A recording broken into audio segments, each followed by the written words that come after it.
Have you ever sat down to work, opened your laptop, and suddenly realized you've spent the last 45 minutes spiraling about something that was completely outside of your control? It happens to all of us, and it's not a discipline problem. It's a capacity problem.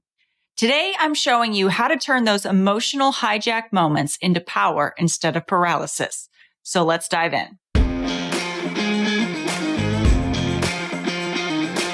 Hey, you leader, entrepreneur, business owner, solopreneur, whatever you call yourself, we know you're a visionary business builder, wealth seeker looking to combine a passion for doing good with leading consciously. It's time to shift from a traditional focus of pure wealth accumulation to one that integrates well-being and fulfillment. You're here for a purpose, and it's time to shine your light. So here we go.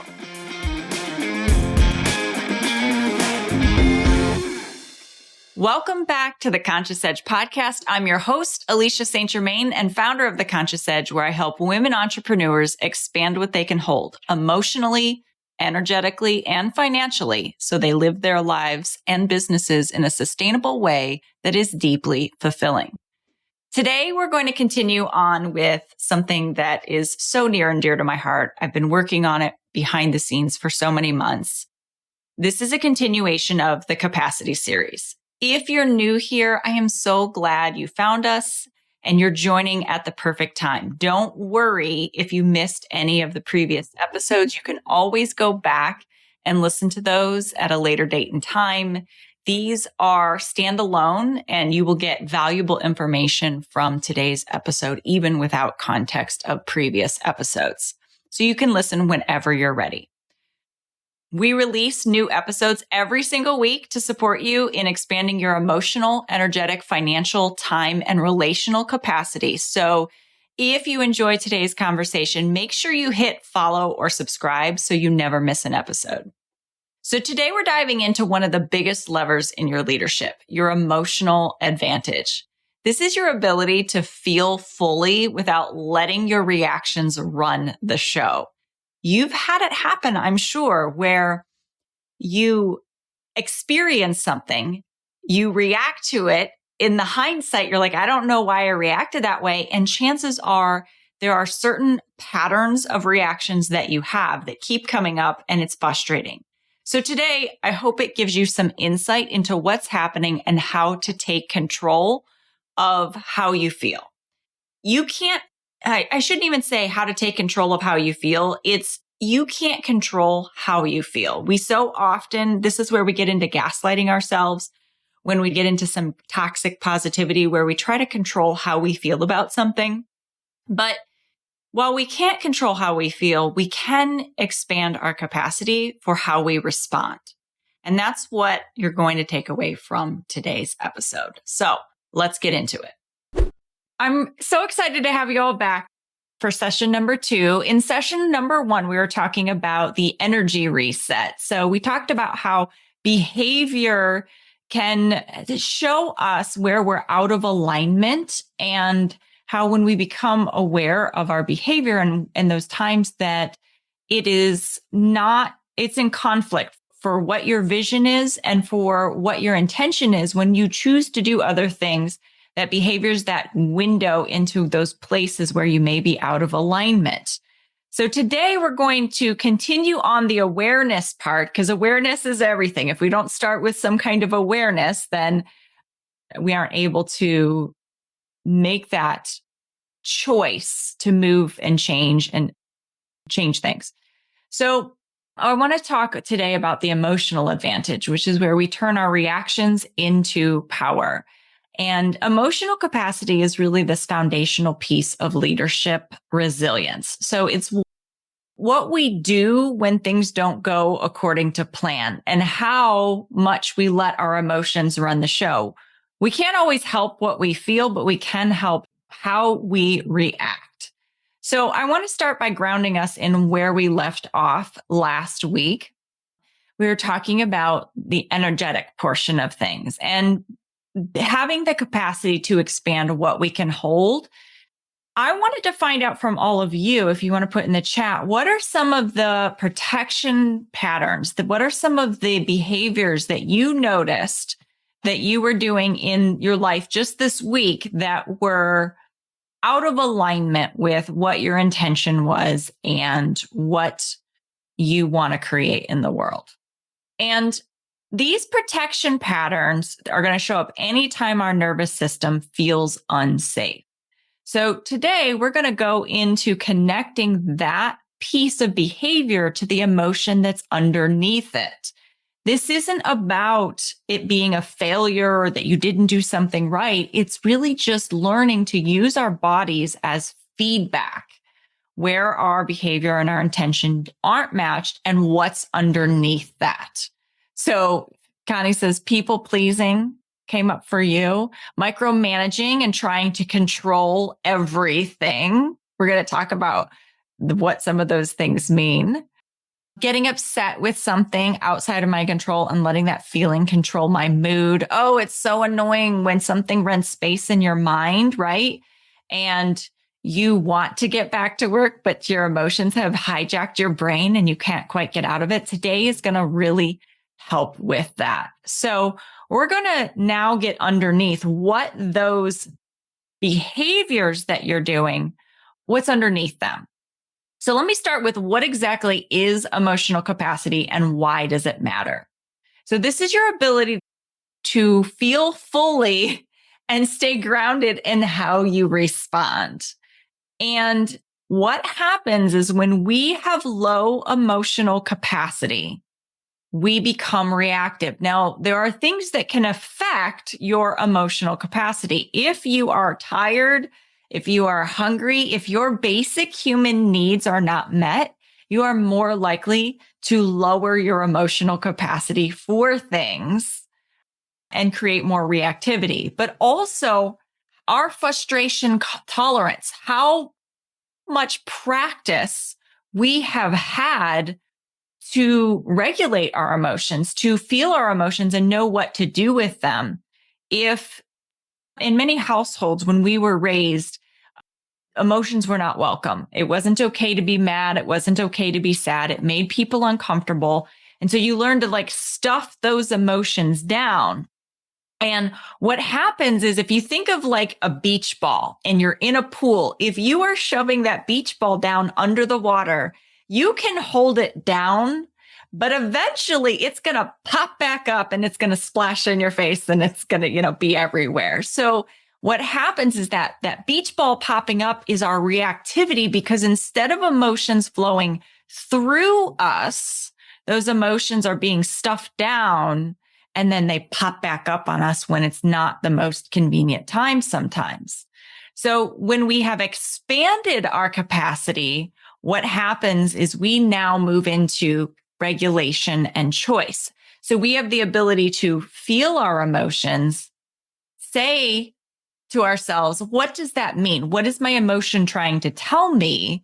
And then make a choice of how we want to move forward.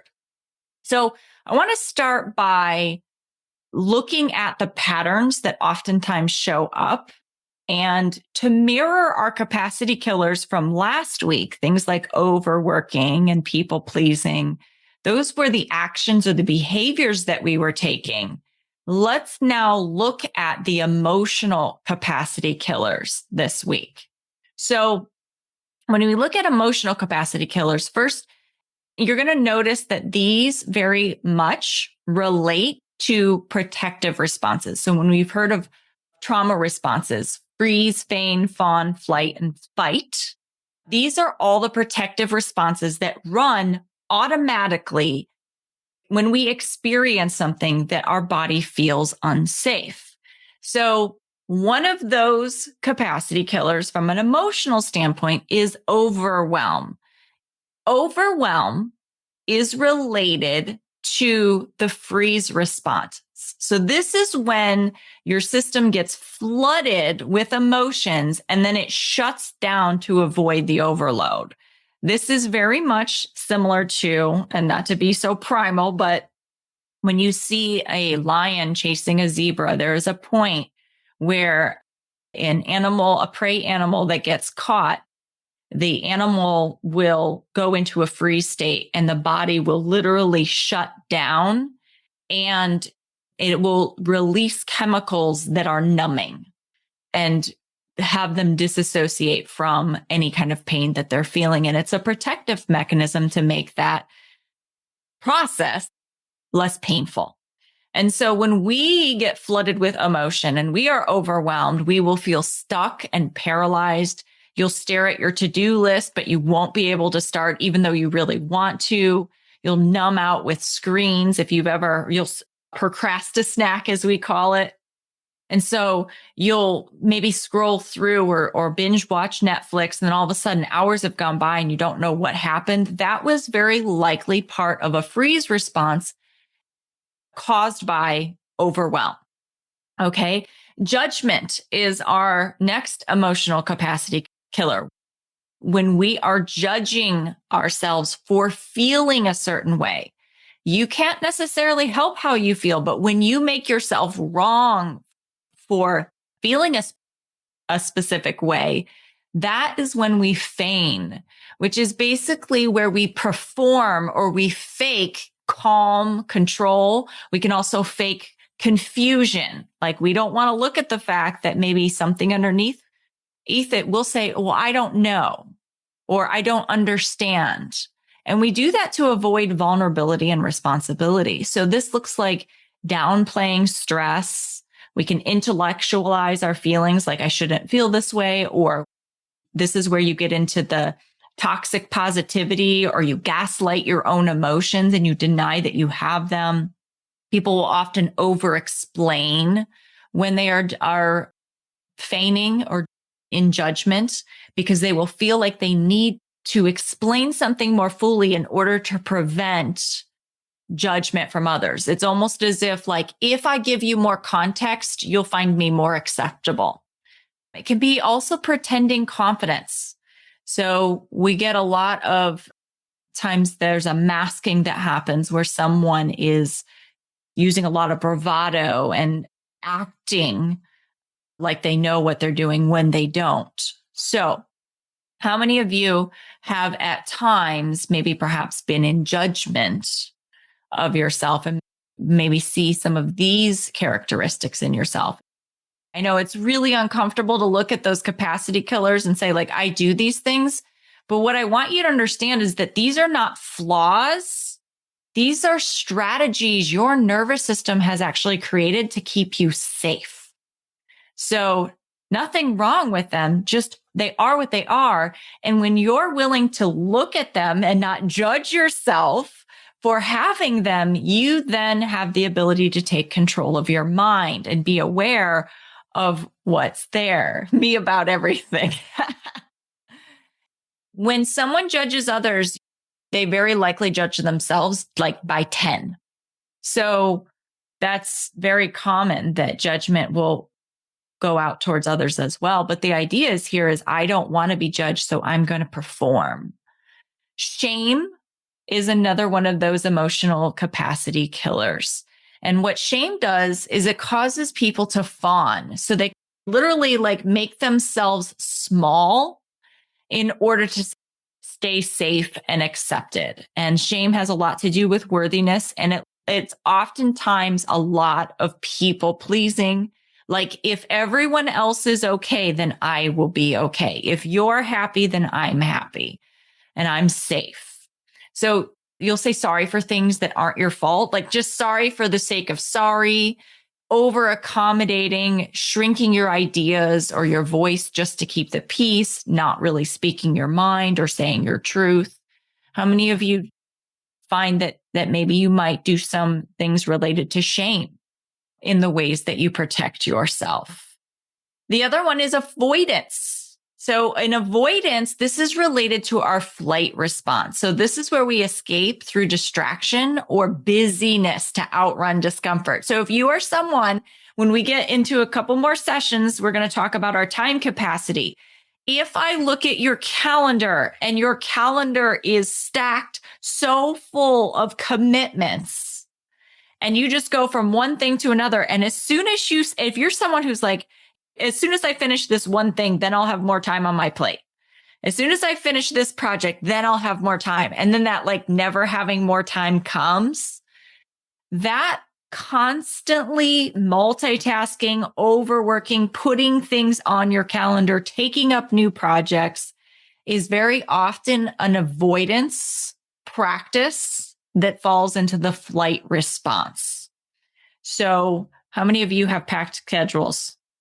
Be honest. Maybe you're feeling like I don't have enough time. There's an emotional piece there for you that you're protecting yourself and you're using maybe your calendar to do it. Or you can need to go do the laundry or clean the house, or you can do some of the other tasks that will distract you so that you don't have to look at the feelings. And then the last one is control. I know that came up earlier, like needing to control everything. And when we need to control things, that is our fight response. So we're going to push outward. We're going to make everything happen. We're going to move the task forward. We're going to manage people. It can be very stifling for the people who work with you. And then we do that to prevent any kind of bad thing from happening. So it looks like micromanaging. I know we talked about that earlier today. We tighten up schedules. We get very strict and rigid and overplan. And then we get frustrated when things feel uncertain. So these are all coping mechanisms for when our emotions are running us. And that's why it's so important for us to go through. So just remember, none of these things mean that you are broken.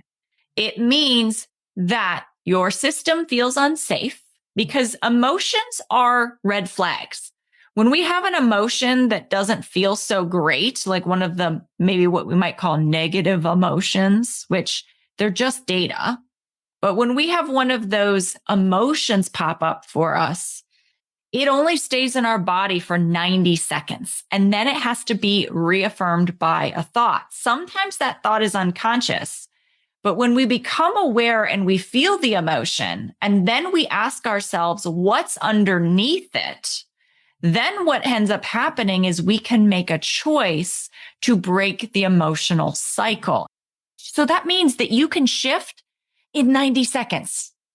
You can shift in 90 seconds when you become aware, when you use your emotions to your advantage instead of being ruled by them. So emotion is energy in motion. That's why we have so much energy related to our emotions. When we've had a really amazing day and it's been full of joy and happiness, we still feel tired at the end of the day. We still have a lot of exhaustion sometimes that comes from really good things because our emotions have been a transfer of energy. Same thing when we've had very emotional, sad days, right? We can just want to go take a nap. But reaction is what happens when your body takes over. So when we have an emotion and we react, now our body has taken over and our emotion is ruling us. Regulation happens when awareness takes the lead. And now we're aware of what is happening to us. So you can't stop. I've said it several times, but I'm going to say it again. You cannot stop the first reaction. You're going to have something happen. You're going to feel a certain way, but you do choose what happens next. That is one of the things I'm working on with my son, right? He has really big emotions, and sometimes those really big emotions cause things like outbursts and stomping feet and hits in the hands. And what he's learning to do, and what so many people have not had the opportunity to practice as we become adults, we have so much more filters. We've had a lot more practice, but there are many adults that still don't know how to stop from the emotion, to stop and say, I get to choose my action. I get to choose what happens next. And so when we think about this emotional awareness bridge, like what does it look like when we are reactive? That's our fight, flight, freeze, fawn, feign, the ones we were talking about earlier. And in real life, that's snapping, shutting down, over-explaining, avoiding, yelling. all those things that cause other people to feel the same way that you're feeling. One of the tricks in parenting, this is kind of an aside, but whatever your child starts to make you feel is an indication of how they're feeling, because that is part of just human interaction, is that at a lower reactive level, we do these things to alleviate pain and suffering. And so we will bring people, our emotions are catchy. I don't know what other word to use for it, but they are catchy, right? And so when I start to feel like frustrated with my child, I'll ask myself like, "Ooh, I feel frustrated. Maybe my child feels frustrated." So this is a really great way to also tap into how you're feeling and create a bridge in the relational capacity as well. So we're going to talk about that in our last session, and this will come back to us in that session as well. So essentially, in a reactive state, emotions run me. In awareness, we notice what's happening without judging it. We notice that we have a feeling. We name it. We take a breath. We say to ourselves, something in me feels unsafe right now. And we look at our emotions as data. And then when we move ourselves to a regulated state, we can be calm, connected, curious, and clear about what's needed. So we feel the emotion, and then we choose our next aligned action for what we want to happen. So I choose my next action is where our brain operates at that point. So to do this, what we're going to do is we're going to use notice, regulate, and choose. Awareness is great, but awareness without action is just like insight. It's data. Like, oh, okay, great. I feel angry. And now if I do nothing about it, then we just stay in the same state. I can be aware that I'm angry. And I think that this is a little bit what is happening in today's society is there's so much emphasis for anybody who's doing any work. And a lot of the people that are talking about mental health, they're talking about it at the level of just awareness. Like I'm aware of it, but we're using it as excuses to act poorly. And that's not how leaders lead. That is giving ourselves an excuse to behave poorly. Awareness with choice is what creates change. And that's what creates regulation and leadership and keeps you in the game. So, and you'll see it now that I've mentioned it. If you aren't aware of it now, you're going to see how many people are aware of how they feel and then using it as an excuse to act poorly and treat people poorly. And that's not okay in my mind. So when we talk about notice, you want to name the feeling or pattern. And one of my favorite books, I'll give you a recommendation, Brene Brown's Atlas of the Heart. It's like a manual for understanding and naming emotions. So I highly recommend that book to my clients and to anyone. If you are someone who is not a lot in your feelings and you maybe only can name a few, there's very few emotions that can be named in the moment. It's usually happy, sad, and mad.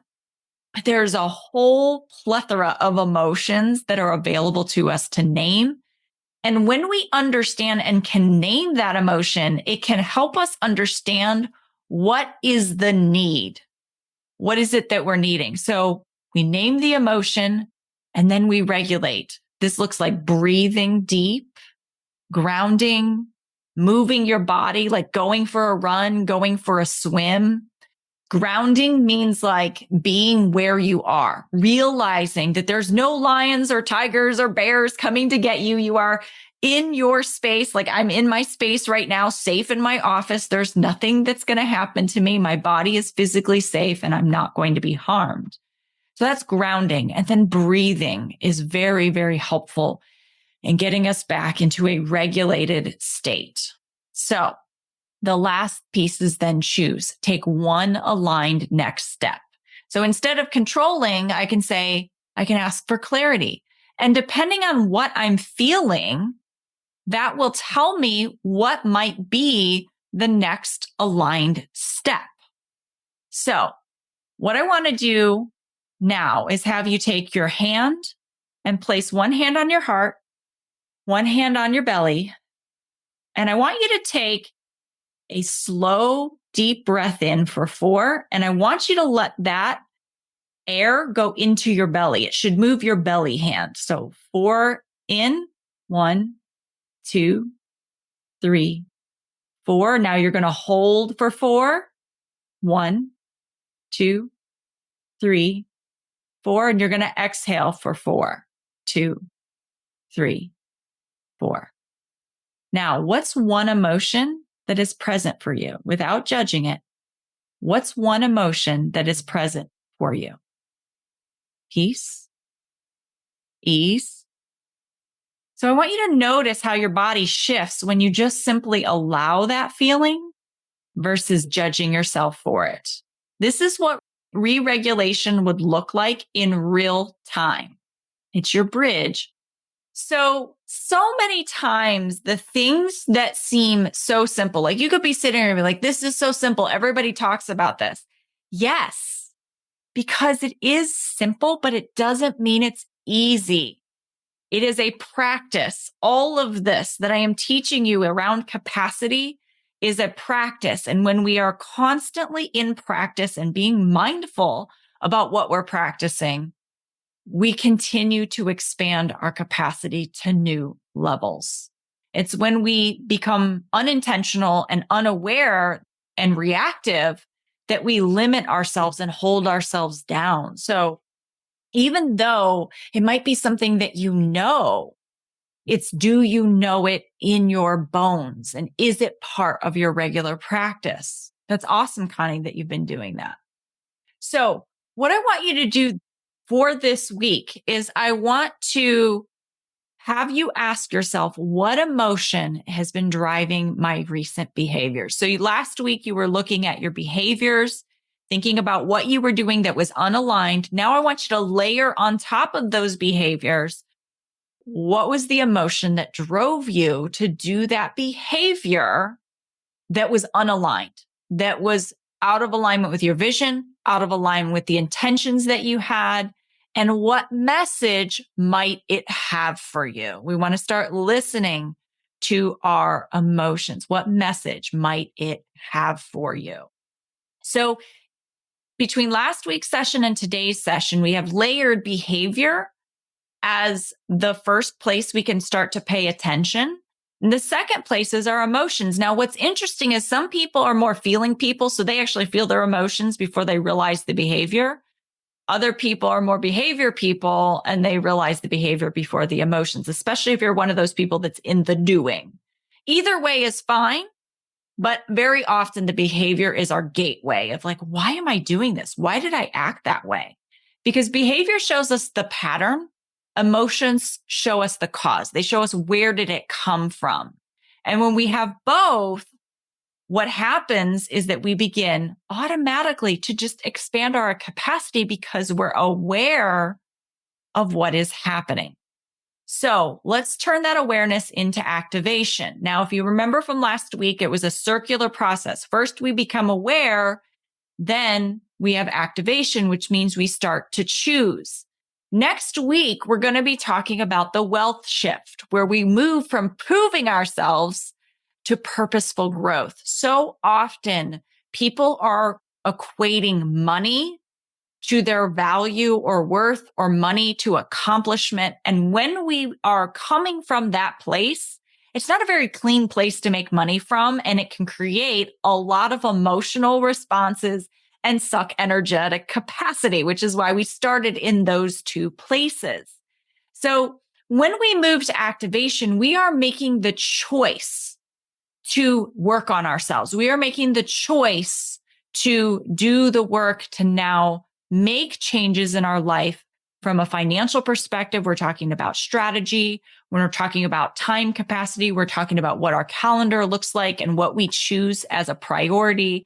And when we talk about our relational capacity, we talk about who we give our time, energy, and emotions too. So those things that we talk about next very likely will have to have some kind of change.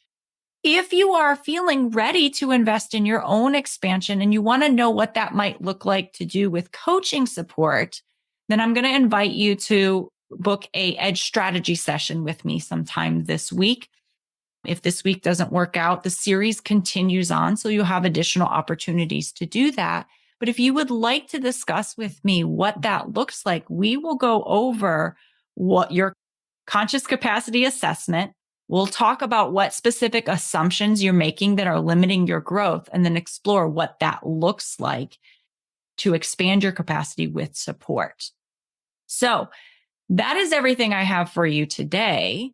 It is not too late if you're listening to this on the podcast for you to join the capacity series. Go to consciousedge.com/capacity. And I am sending you so much love. Thanks for listening to the Conscious Edge podcast. Make sure you subscribe and take a moment to be kind and share this episode with someone you care about. Leave a review to help us bring more compassionate leaders building businesses and creating wealth to the table. And for show notes, head over to consciousedge.com/podcast. This podcast and the linked materials are presented solely for general information, educational, and entertainment purposes and should not be taken as personal or medical advice or any kind of mental health treatment. Please consult a medical or mental health professional if you feel you need such services. Please be advised that all investing and entrepreneurial endeavors involve risk, and the use of the education and information on this podcast and linked materials is at the user's own risk. This podcast is part of the Sound Advice FM network. Sound Advice FM, women's voices amplified.